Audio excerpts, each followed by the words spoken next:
Steve, I need to tell you that you recently changed my life. Oh, okay. Well, thank you. What? I don't know why I'm taking credit for this. Well, Thank yeah, you, and you don't but know. It could be for the worse, not I for don't the know what it better was. It could necessarily. be. So, It could be terrible. yeah. Tell No, me. no, you had mentioned to me that you had recently purchased some legal notepads of paper to have I on your did. desk to take notes. And this was, I think, an outgrowth of your exploration of the Getting Things Done method by David Allen. Because you were like, you were labeling these notepads, and, like putting them full. I was obsessed. Oh, Anyway. Yep. You kind of inspired me because as I work with my clients, I find that I like to take notes on kind of key things, key moments of our conversation.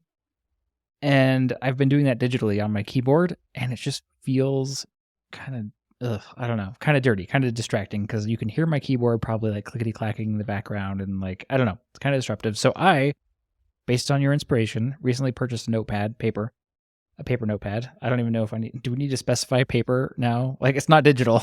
It's a real notepad. thing. I mean, you are differentiating the digital notes from the physical notes. So, and I've been using it during my coaching sessions, and I feel like it has seriously made a difference. It could be all in my head. I'm not sure, but like, there's something about them being able to see me like putting my head down. They know I have a pen in my hand, and I'm just like, they can tell I'm taking a note. I'm paying attention to what they're saying.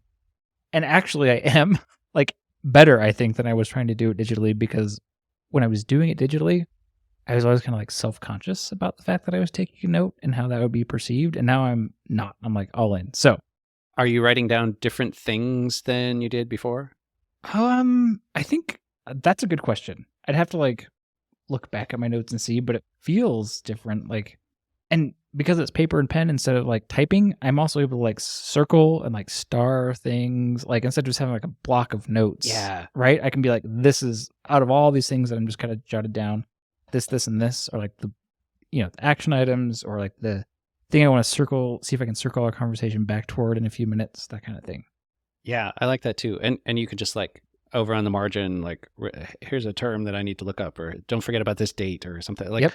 I find when I'm in like a word processor sort of structure that I think differently than when I can just write anywhere on the page and draw and circle and underline and highlight things and all that. I agree. And it's kind of much to my chagrin because I love digital and I love being paperless. But in this particular use case, paper is serving me much, much better. So thank you for the inspiration on that. You're welcome. So after you are done writing the note, what do you do with the paper? So far, I've just been keeping it on the paper with the exception of action items, which would then go into my digital action lists. However, I've been thinking about transferring the pertinent information into my CRM. I haven't done this yet, but I'm thinking about it because it would be nice to have a record of like the key takeaways maybe from each conversation that's actually permanently preserved on the client record, if that makes sense. Yeah, that's kind of what I do as well. Like, it adds an extra step, but I like the extra processing of like, I just got all the ideas out on the paper and then I come through afterward, whether that's right after or I tear this out and throw it in the inbox and process it later, that I'm going through it again to say, okay, here's the action item. Here's exactly what needs to happen for this project to be complete. That goes into Todoist. Here are the salient parts that I want to preserve in the client file, and then the rest of it can just get shredded. Yeah.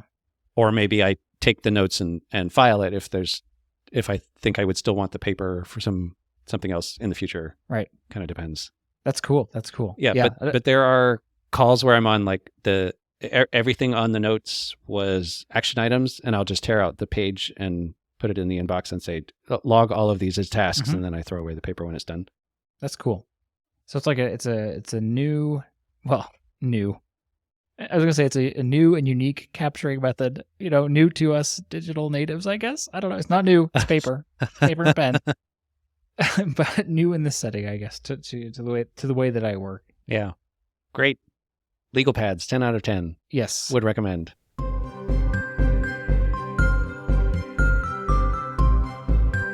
Hello there, dear listener. I am Steve. And I'm Tyler. And welcome to another episode of It's Not About the Money, where we discuss a wide range of topics related to creating and running small businesses. Tyler has a financial coaching business. I run a tax practice. We're both small business owners like you, and this podcast is our attempt to make sense of the world one episode at a time. And today, Steve, it's happening. It's finally happening. It's happening.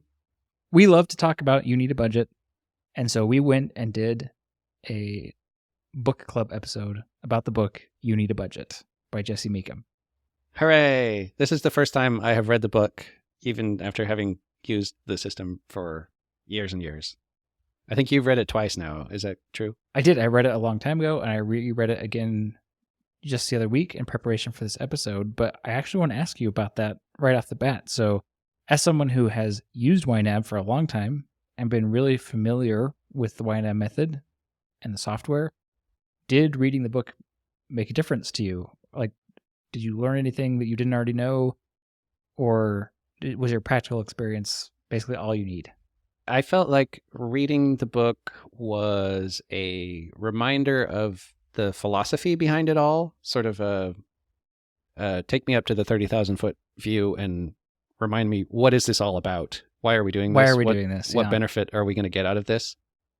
That's the thing that I found really useful from this book. Okay. Yeah, I kind of felt similarly. And although I'm very steeped in the YNAB method and practices and software, I found that 30,000 foot view very refreshing, and it actually recalibrated my my own budget and my own approach to budgeting, and of course, consequently, my coaching in ways that surprised me quite a bit, actually. Oh, interesting. Okay, because I remember feeling kind of called out by this one quote of like, "You're overdoing it when you obsess over your budget. Check it several times a day and talk about it to anyone who will give you an ear. Oh. It's great that you're really into your budget. It's a thing of beauty, I know, but try to keep it from consuming you. Check in every few days, make sure you're staying on track, then go on living your life." I don't think that applies to us. Come on. At the time, I felt called out by that. And I read the book. It was probably a couple of months ago now, and since then I have checked my budget less frequently, and I don't know if that is a result, not consciously, but just that I've sort of let that go a little bit and gone to living my life more rather than focusing on it so much. I don't know, but I found that interesting. So I guess it sort of did change my behavior as well.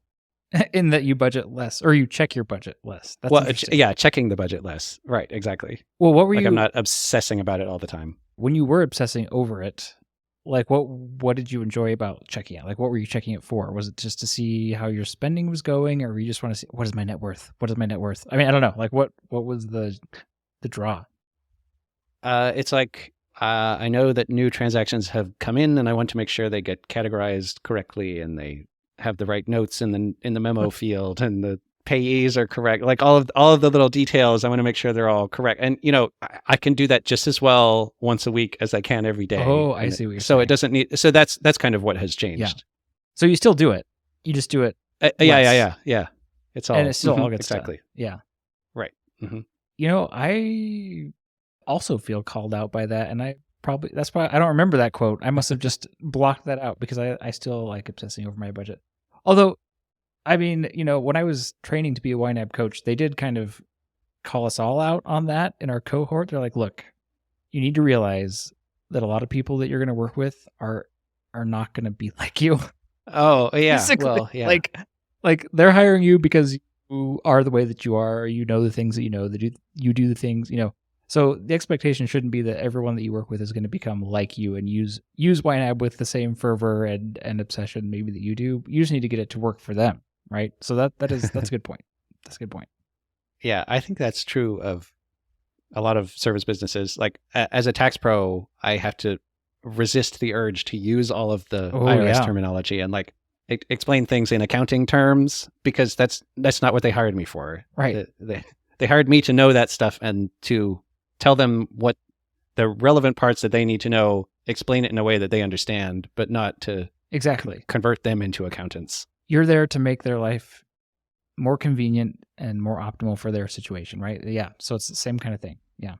Well, cool. Yeah. I need to think about that a little bit. I actually don't, the thing that I obsess over my budget with more than checking it is kind of like playing with the way my categories are organized. I like to switch it up periodically, but anyway, we can talk more about that later, right?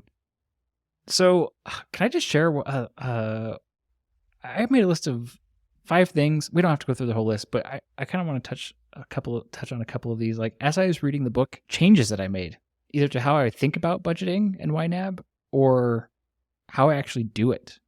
And I kind of wanted to share the first one of these that I wrote down, which is that I want my budgeting sessions to be sacred again. Oh, this is not doing me any favors in terms of making me look not like a budget nerd. But what do I mean is I think over time, I got more interested in the details of like, yeah, what are the transactions? How am I trending on my spending for certain categories? Whatever, making sure my plan is coming to be. But it got pretty rote, right? Like I had a little routine when I got paid. I would log into YNAB, reconcile my accounts, sign the money. I use targets pretty heavily in YNAB, and so a lot of it's just automated. And it took away the process, or took away from the process of examining my desires and answering the question, like, what do I want this money to do for me? Because I'd already kind of, like, based on historical data, I just kind of figured out what it probably would do for me based on my past behaviors, which is totally a different question than what do I want this money to do for me?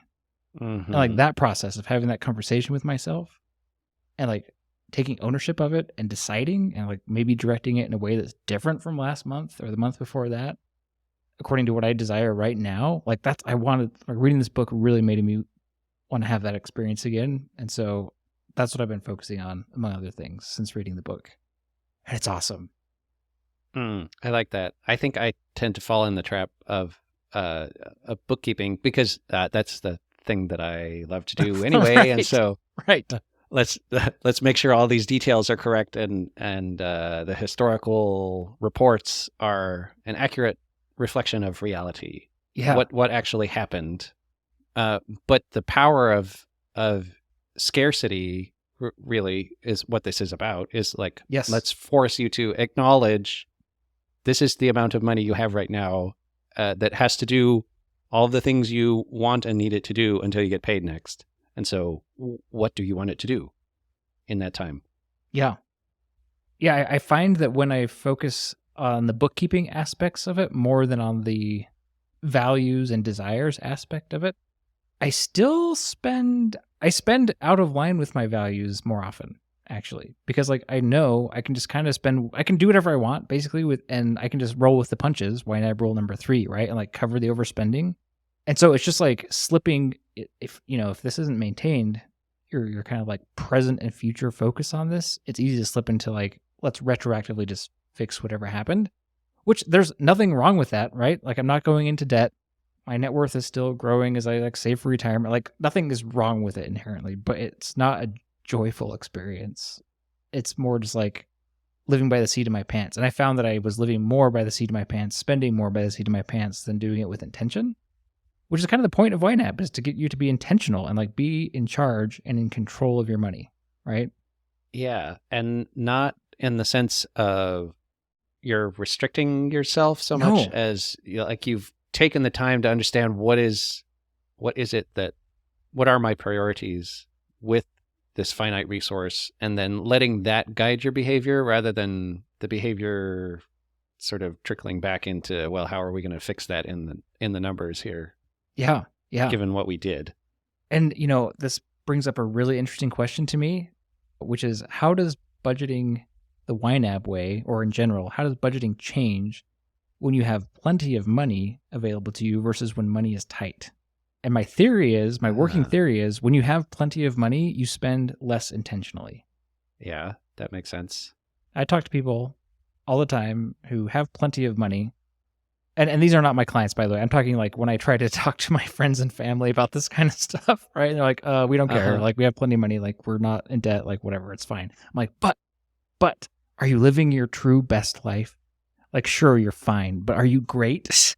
And then they're like, okay, go away. I don't want to talk to you anymore. That's not, because I really, when that scarcity isn't present and you're not feeling it, you don't have to make decisions about what you care about most. So it's easy to blow a bunch of money on stuff that's like kind of like fun or cool in the moment, but you don't really care about, right? And like the more margin you have in your life and the more money you have available that above like meeting your basic needs, the easier I feel it is, in my observation, to just like not be intentional about it. Kind of just do whatever feels good in the moment, which is not inherently bad. again, it's just like not necessarily the best, I guess. Yeah. Like if you want to make the most of this life that you have and the resources that you have, you can be more intentional about it. And I guess that's the optimizer in me speaking, and not everyone is an optimizer, so that's important to keep in mind. oh, well, that's interesting. Yeah. So maybe the thing that draws you to this would not be as big of a draw to someone else in your same situation. Right. Okay. Well, here's a quote that's sort of related to that. Maybe we could talk about. Rule 2 moves the question from can I afford this to does this move me closer to my goals? I love this. I love this so much. Because the question, can I afford this? When money's not tight, the answer to that is probably always yes. Like you have the cash available. Like if by afford, if you mean is there money in the bank to cover this expense, the answer is almost always yes. Yeah. And so then what does that mean anymore? But reframing it as does this move me closer to my goals? That brings that intention back into it. Is this the highest and best use of this money right now?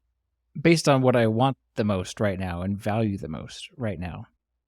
Mm-hmm. Not just what feels good for the next 5 minutes. Yeah, this applies across the board too. I mentioned, how is budgeting different when there's plenty of money versus when money is tight? And I think maybe the principles are the same, but when there's plenty of money, you just have to kind of like self-impose the feeling of scarcity. I had a session somewhat recently with a client who makes around $1 million a year in income, which is a lot more than what I'm used to dealing with in my life, full disclosure. Right. But he had the same stress and the same questions about money as the people that I work with that make $100,000 a year or thereabouts, right? And that was fascinating to me. I'm still having my mind blown by the conversation that I had with him.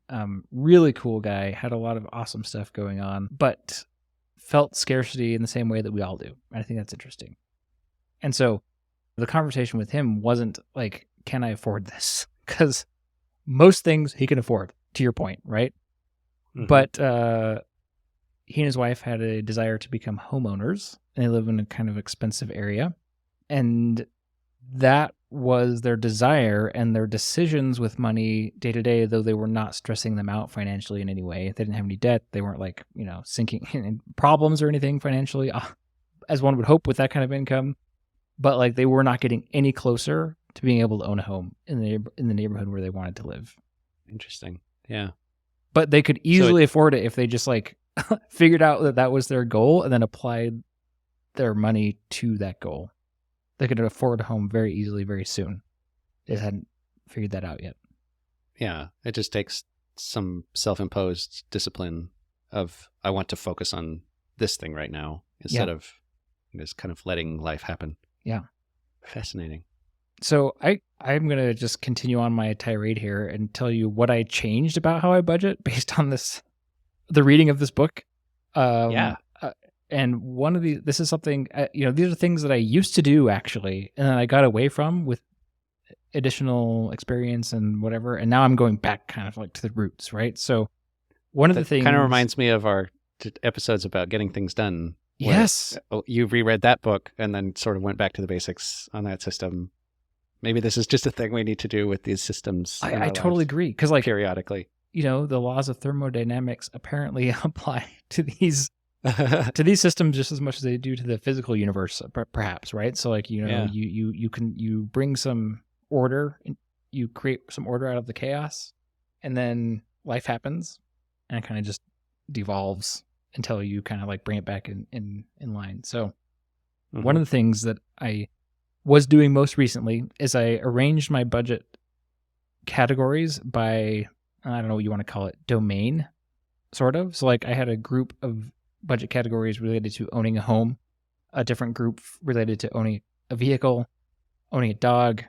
Does that make sense? So it was like by domain, right? And the categories were grouped together under those headers because I was more interested in the reporting aspect of it. Like I wanted to see how much does it cost me to own a home across all these different budget categories, or own a car, et cetera, et cetera. So, and that's cool. There's a lot of value to that, right? Again, I'm not saying that what I was doing was wrong in any way. It's just was maybe further from the spirit of the YNAB method than what I'm doing now, which is I totally blasted that apart and I rearranged my budget categories according to my priorities.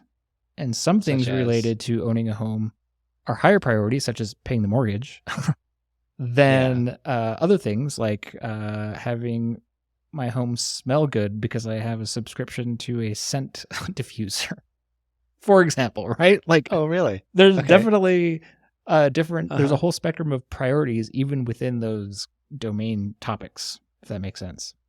Yeah. Okay, that's interesting.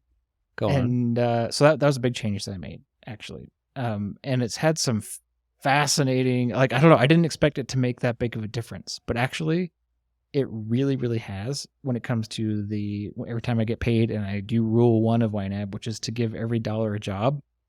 Because I've organized my categories by priority now, it's kind of like just start at the top and go to the bottom instead of, well, I don't know. That's more of a logistical thing. Well, yeah, but it makes it very clear, like the important things are at the top and they need to get funded first. And then if there's money left over, then we can do the less important things. Yeah. And because I've been doing the YNAB method for so long, I'm in a place where I'm several months ahead in my finances instead of behind. So I like when new money comes into me, it's like it's easy for me to budget towards the future things. But because I use targets so heavily and become ahead, like these are all like good problems to have, don't get me wrong, but I was relying way too much on just automating it by the targets that I had set, which like removes any thought. It removes asking myself, like, what do I want this money to do for me before I get paid again? I guess I like pre-answered that question with the targets, but I wasn't making any live decisions. And what a consequence of that is that I wasn't making big progress on my big financial goals. Because I'd been using targets for every category, like all of my money was spoken for, according to the targets that I'd set. So there wasn't much extra money, if that makes sense, to put towards like a new, fun, exciting goal that really rolls my socks up and down and gets me excited. Like a specific, like, so I was like, for example, I was setting aside $100 a month towards travel. Because like I know that sometimes I want to travel. And it would be nice to have some money in that category when the urge strikes, I guess, or like when I feel like travel. But I'm finding it much more useful to be like, I want to visit my friend so-and-so in this state, and it's going to cost about this much money. And I can allocate money to that goal way faster than $100 a month and get it completed way faster if it's a higher priority. This sounds so basic, but like, I don't know. Does that make sense at all? Am I going crazy here? It does. Yeah. That makes me wonder on my personal fund money budget, which we talked about. There's the family budget. Which layer? There's the daybreak tax budget, and there's the fund money budget, which is just mine to do whatever I want with, kind of thing. I do have it where everything has a target, and that covers almost all of the dollars that come in every month to that budget. Which is, we must say, very convenient and easy. It is. And nice. Yeah. So I get it transfers in like every 2 weeks, and I just go into the next month and say, automate whatever the button's called. Auto assign.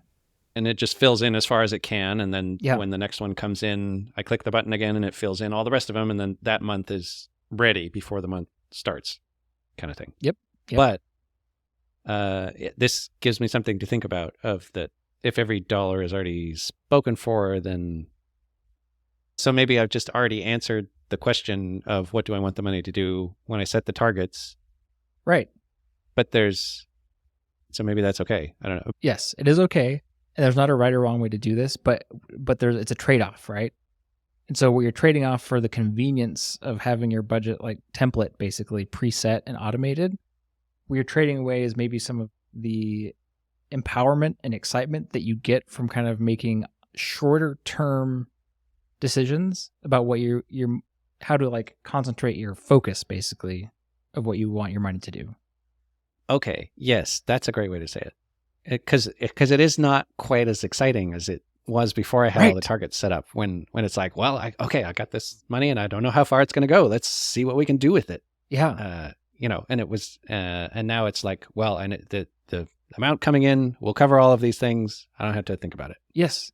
But then, then it's not, I don't get that little thrill of like, hey, I thought about what I want this money to do now. I thought about it again, and I've decided this, and I'm happy with that. Yeah. Sort of thing. Well, it's kind of like, the way it sounds like we were both kind of on a similar track before reading this book for a long time, which is kind of basically we'd been doing YNAB long enough that we had a really good sense of our true expenses, which is a big part of the YNAB method, right? It's like basically what that means is you look at all the expenses that could occur throughout the year that are irregular, but that you need to be saving up for, and you basically make everything a monthly expense. You divide all your large irregular expenses into monthly bills, basically, right? So the money is always there when it's due. It's great. But I think for my own taste, again, this is just the influence of the book on me. So again, there's nothing wrong with that, but I kind of took that to an extreme where I made everything a true expense. Like someday I will travel. And so I'll just like tuck money away for that. Again, is there anything wrong with that? No. Was it exciting? Also no. Does that make sense? So yeah. So like the thrill that I got when I changed that to visit such and such a friend in this state, I know I'm going to need to pay for Airbnbs, gas for the car, whatever, maybe dog sitter, depending on it.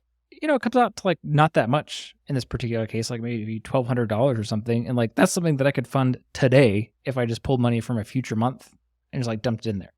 But because I had broken everything into true expenses and just funded it $100 at a time, like that would never even occur to me. It's like, oh, I could go on this trip tomorrow if I wanted to. Right. Where otherwise it's you're waiting a year for that much to accumulate. Yeah.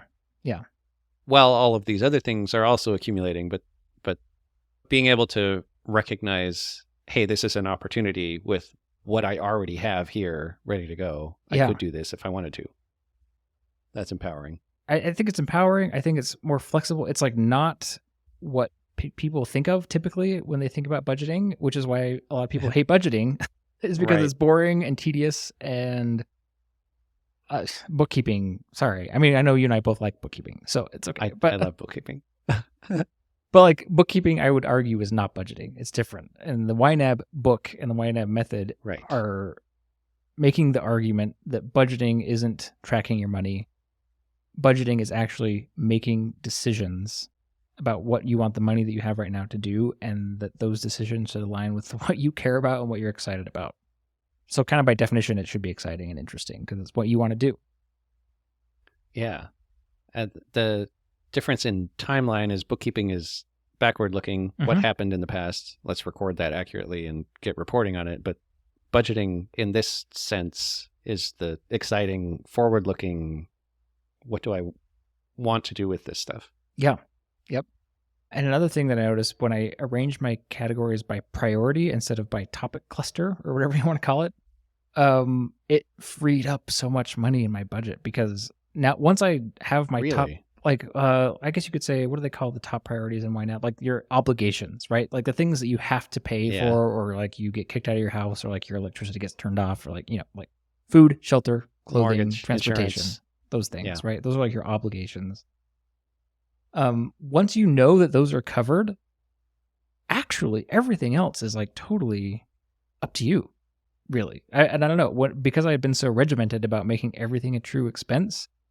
I was basically maxing out my entire monthly income on all my so-called true expenses, with very little wiggle room on top of that to like do fun stuff with. Now, a much higher percentage of my income I use the word fun kind of like very loosely here because a lot of it still is like necessary, but with varying degrees, like the scent diffusers or whatever, right? Like I could stop that anytime. I don't need that. That's unimportant, but it's fun. Yeah. So one other thing that I started doing that I had stopped doing is I started budgeting for future months again. So I don't know if that means anything to you, Steve, but it's kind of part of Rule 4 in YNAB, which they call age your money, which is just, basically as you spend less than you make over a long period of time, you get to keep your money for longer before you have to spend it, right? Right. And if you lost your income now, you have a longer runway before the money runs out. Yeah. And so YNAB, the software, will allow you to start funding your future months before they even show up, right? So like, let's say it's January right now. Let's say I've funded all of my budget categories fully for January, and I get paid next week. I could put that paycheck towards February and start funding February, right? And as long as you're spending less than you make, eventually, like in theory, that could go infinitely. You could fund further and further into the future. The age of your money would get older and older. Mm-hmm. Anyway, I had stopped budgeting the money, like specifically assigning it to future months, and I'd put it into a kind of a holding category that's like next month. And I just like put all my extra money in there. And it was kind of serving also as my emergency fund. And, you know, whether or not to have an emergency fund category in YNAB is like a whole different topic for a different day. And it really does, again, there's no right or wrong way. But I struggled. I spend my emergency fund, okay? I'm just going to say it. If I have a fund that's called emergency fund and then I want to do something cool, I just do. And it's a problem. It's not the biggest problem in the world, but it's a problem, right? I guess I'm rolling with the punches in a very liberal way at that point. But there was a quote in Rule 2 about how if you have like a name on the category, it's a lot easier not to plunder that one when something comes up. Yeah. Like my Christmas budget is this way. Like that money is set aside for Christmas because I know we are going to spend it for Christmas, and so I want to make sure it is there by the time Christmas rolls around. So I almost never pull anything out of Christmas. Because do you really want to steal from your children? Right? Like, do you want to take away the gifts for your child? I mean, anyway, psychologically, maybe it has that effect a little bit, but.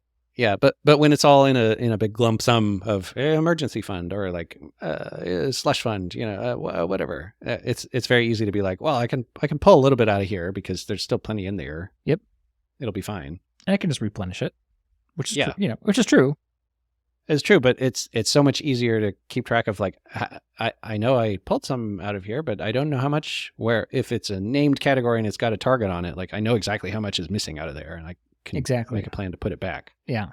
And I think if I had to summarize the net like result of all these changes we've talked about that I've made to the way I do this since rereading this book, I think it would have to be that I have freed myself up to make quicker progress on the financial goals that are most important to me. And this is a good example of that because what I'm doing right now is I am budgeting into future months, but I'm only budgeting my obligations categories in future months. So basically it is a real emergency fund in the sense that like I know that I have paid for January, February, March, and most of April right now. Like my obligations, they're budgeted for. So if I lost my income today, I'd have that. I'm good for that many months, right? I don't it's the same amount of money. The money is there behind the scenes, whether it's in one budget category called emergency fund or whether it's in all those categories in future months. But just like your example with Christmas, like it actually has had a profound effect on me psychologically to the point where like it is harder for me to steal money from my March mortgage to like do an extreme roll with the punches on an impulse purchase in January. I think that's fascinating. Oh, okay. So when you say you've funded future months, it's not like you took the entire paycheck from now and allocated it to something in the future. Like it might just be. What I'm trying to figure out is when do the non-obligation categories of future months or the current month get funded if you're funding into the future. Oh, yeah. So my rule of thumb, let's say I wanted a 3-month runway on my obligations. How I would approach that is when I get a paycheck, I would just check to see if the current month that we're in, the calendar month right now, is it fully funded completely? And then is the next calendar month funded completely? And then if yes, and I've got the obligations funded out through 3 months, then all the money that I have left to assign could be assigned to my focus goal. I don't know if that makes sense. So another way it does, yeah, to think about it is, is the current month funded fully, and is the next month funded fully? And then are my obligations funded through what? And it's arbitrary. It's going to be different for everybody, right? For me, maybe it's 3 months, maybe it's 6 months for you. Doesn't matter. Once your obligations are funded that far in the future, then the rest you can just focus into whatever category brings you the most joy at the moment. Okay, that's cool. Because I tend to be super conservative about my money and I splurge like anybody else, right? But you're living far enough below that income that you have enough wiggle room to be able to do this kind of a thing. Yeah. And it's really cool. And it's not extreme. It's not unlimited. It is very finite. Back to the scarcity comments that you were making before, right? But I guess what I'm realizing is that by arranging my budget this way, even though it's the exact same amount of money as I was working with before, it feels like a lot more. And that's just interesting to me. Yeah, that is really interesting.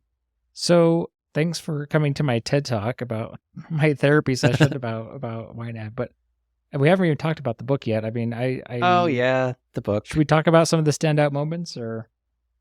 I had a bunch of quotes in here, and I think we've mentioned most of them actually. One that we haven't talked about yet is he talks about teaching kids to budget, and there's at least two schools of thought here. One is you give kids an allowance, and that's how much money they get automatically. They don't have to like do anything special to get it necessarily. And the other is you teach kids how to work and earn money, and that's how they get their money.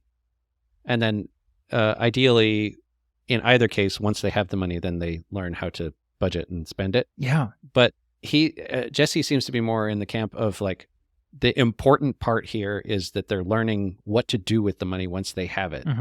So give them the money and then teach them how to budget it, because you can always make more money, and most people will. Like for most of your life, you will have the capability of making more money. Yeah, you're not at the end of your earning potential yet. And so don't focus on that piece of it yet. They can figure that part out. Teach them how to budget, how to use this finite resource and what to do with it, and how to deal with the emotions that come with it, and how to plan and how to spend it well and align it with your priorities, and all those kinds of things that are so much more beneficial to learn when the stakes are low and you're young, so that when you do come into a lot of money later in your life, you know what to do with it. Yeah. So you don't turn out like one of the lottery winners, right? I guess. I mean, oh yeah, like you just suddenly get this windfall and it ruins people's lives. Yeah. You know, I don't have kids, but I found the section of this book about teaching kids about money and how to budget to be really good. I mean, if I did have kids, I would probably try to apply a lot of what he talks about in there. And I was somewhat intrigued on his stance about like allowances versus like earning, or I don't know if his stance even, but like his discussion of allowance versus like earning the money through labor, through chores or whatever. And I thought maybe I was intrigued by that because I did not have an allowance as a kid. Once I got old enough, I could do chores to earn a little bit of money for like the things that I wanted to. So maybe I was having some childhood processing as I read that. But yeah, very impressive. I think for anyone who has kids and is interested in teaching them about money, this is a great place to start. If you want a good book that's the other side of it, like teaching kids how to work to earn the money, one that I read a couple of years ago is called The Entitlement Trap by Richard and Linda Oh, I've Iyer. heard of that one. That one's really good too. It's got a system of like how to give kids ownership of things and teach them how to earn, and the responsibility that comes along with that. So I don't know. I think there's a balance here between those two ways of doing it. Yeah, that makes sense. I don't remember exactly what the YNAB book says. I feel like he wasn't like really super opinionated on this, and he, like to your point, he's more like no matter how they get the money, learning how to handle the money is more of, I think, his angle. Is that right? Yeah, I think so. He did have one quote, taking away their allowance for whatever reason is just as bad as taking away their books or their musical instruments. Keep the learning going no mashould what. So I don't know if I remember the context, if it was like, don't punish them by taking away their allowance. Like they should still get the allowance. I don't think he's at all opposed to like teaching them how to earn more money. Right. So, but they should at least have, a baseline of this much money is coming in and it's your job to figure out what to do with it. Yeah. Yeah. I like that. Giving them a sense of ownership and responsibility for what to do with it. And some of the examples that he has in the book of children making choices based on the money that they have are pretty cool. Like his own kids, like what they choose to spend their money on, and like how, like, in the mind of a child, they illustrated like the principles of YNAB almost naturally once they figured out that this is how much money they had. Like, what do you want to do with it? And, they were able to like apply the rules better than a lot of adults, which I thought was kind of cool. Yeah.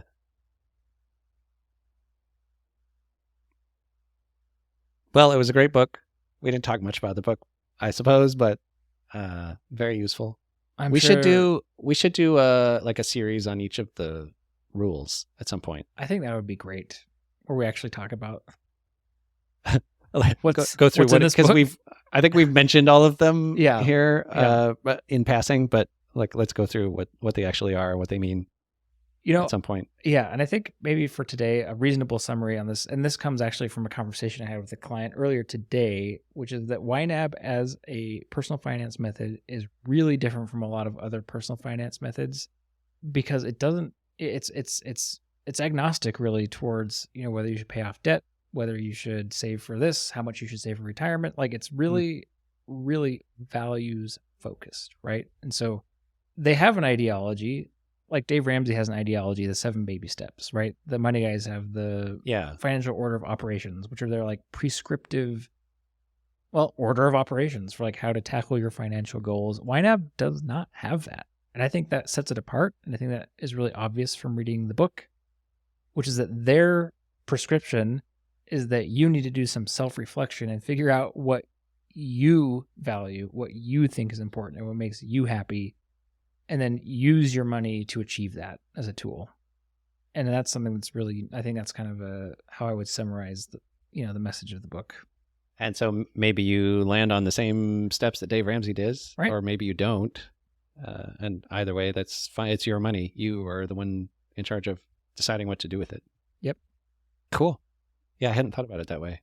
It's a process, but not prescriptive. It's not an ideology. Well, no, I think it is. It's just that the ideology is that you're the best person to make the decisions about your own money, right? Okay. Yeah, and it's giving you a set of tools for how to figure that out, how to make those decisions. Like Morgan Housel in the Psychology of Money is big on people don't make money decisions because they're stupid. They make it because that's what they thought was best. That's what they thought was rational at the time. Yeah. And maybe you need some calibration there of what that should be so that it aligns with your values. And this is one way to get there. Yep. Well, if you want more YNAB content, email us. Subscribe. hello@notaboutmoney. Yeah. Subscribe. No. There's plenty more where this came from. Yeah, I'm sure we'll be discussing these principles in the future as we tackle, they apply to so many things, and we like them, and they're good rules to live by. So yeah, it's kind of fun to do it.